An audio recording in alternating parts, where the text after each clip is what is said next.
All right, let's jump right in. Today, we're going to use the tools of psychoanalysis to try and crack one of literature's greatest cold cases, William Shakespeare's Hamlet. I mean, we all know the story, right? The tragic Prince of Denmark, the ghost of his murdered father, the demand for revenge. It's a story that's so deep in our culture it feels like we were born knowing it. But here's the thing that's always been the problem. He's got the motive, he's got the opportunity. A ghost literally told him who did it. And yet, he waits, he hesitates, he talks and talks and talks. Why? That baffling delay is the real mystery of the play. Well, that thinker was none other than Sigmund Freud, and he looked at Hamlet in a completely different way, not as a hero, but as a patient. He believed every single hesitation was a symptom of a hidden conflict, something buried deep, deep inside Hamlet's mind. So, before we get to Freud's diagnosis, let's first lay out the case. What are the usual explanations people have come up with over the centuries for why Hamlet just can't seem to act? For hundreds of years, people said, well, he's a deep thinker, not a killer, or he's just being careful, waiting for absolute proof, logical, practical reasons. But Freud, he just sweeps all of that right off the table. He says the reason has nothing to do with logic, it's all psychological. The real fight isn't for the throne of Denmark, it's a war inside Hamlet's own unconscious. Okay, so to really get what Freud is arguing, we need to understand the two main tools he brought to this investigation. Let's open up his psychoanalytic toolkit. First up, the big one, the Oedipus Complex. Now, it sounds a little strange today, but for Freud, this was fundamental. The basic idea is that a little boy, deep in his unconscious, desires his mother and sees his own father as a rival for her affection. It's a powerful, hidden conflict that in Freud's view shapes who we become. So, what do you do with a thought that's completely unacceptable, like the Oedipus Complex? Well, according to Freud, you repress it. You push it down, bury it deep in your unconscious mind so you don't have to think about it. But the thing is, those thoughts don't just go away. They bubble up in other ways, as anxiety, as dreams, or in Hamlet's case, as a mysterious, crippling paralysis. All right, we've got our tools, the Oedipus Complex and repression. Now let's go back to the scene of the crime and see how Freud uses them to diagnose Prince Hamlet. And this right here, this quote is everything.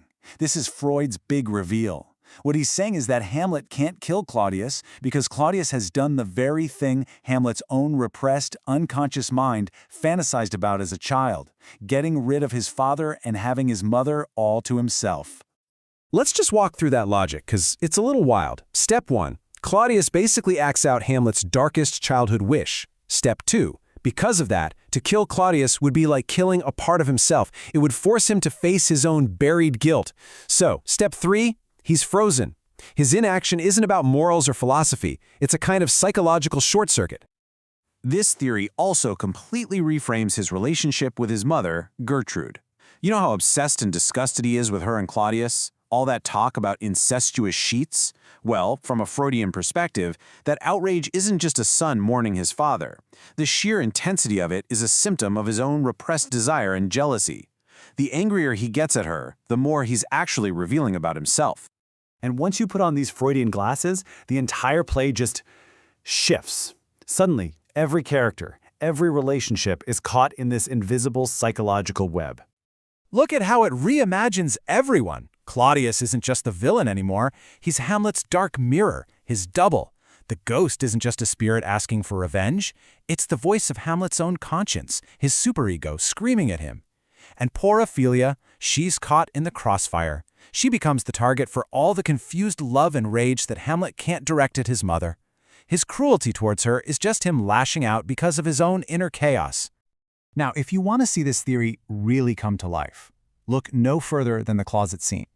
This is the psychoanalytic core of the entire play. Think about it. Hamlet confronts Gertrude in her bedroom. The language he uses is shockingly violent and sexual. He's physically menacing her, and right at the peak of this confrontation, the ghost appears. But only Hamlet sees it.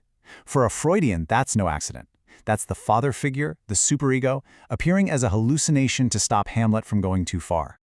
Now, as powerful and fascinating as this reading is, it is, let's say, very controversial. So to be fair, we have to put Freud's theory on the stand and hear from the opposition. And the objections are pretty serious. First, Is it really fair to apply 20th century psychology to a character written in the 17th century? That's called anachronism. Second, doesn't this turn one of the most complex characters ever written into a simple textbook case study?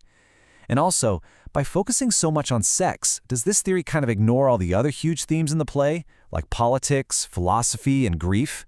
These are really good questions. So given all those valid criticisms, why are we still talking about this? Why does this Freudian ghost still haunt interpretations of Hamlet? Well, I think it endures because whether it's true or not, it speaks to an emotional truth that audiences feel. It explains the play's deeply disturbing, uncomfortable vibe. It's also given actors for generations, think of Laurence Olivier, a powerful psychological key to unlock the character. And you know what? In a way, it's a huge compliment to Shakespeare, suggesting he had this incredible, almost prophetic insight into the human mind, centuries before Freud. So, at the end of the day, the Freudian reading doesn't really solve the 400-year-old mystery. But maybe it does something even more important. It transforms the whole question. The play becomes less about a prince who can't get revenge and more about a deeply modern person who is trapped, not by his uncle, but by his own mind. And that leaves us with one last thing to think about. When we analyze a masterpiece like this, are we uncovering a secret that was always there? Or are we just seeing a reflection of our own ideas, our own obsessions? It's a question that keeps the conversation about Hamlet and about ourselves going.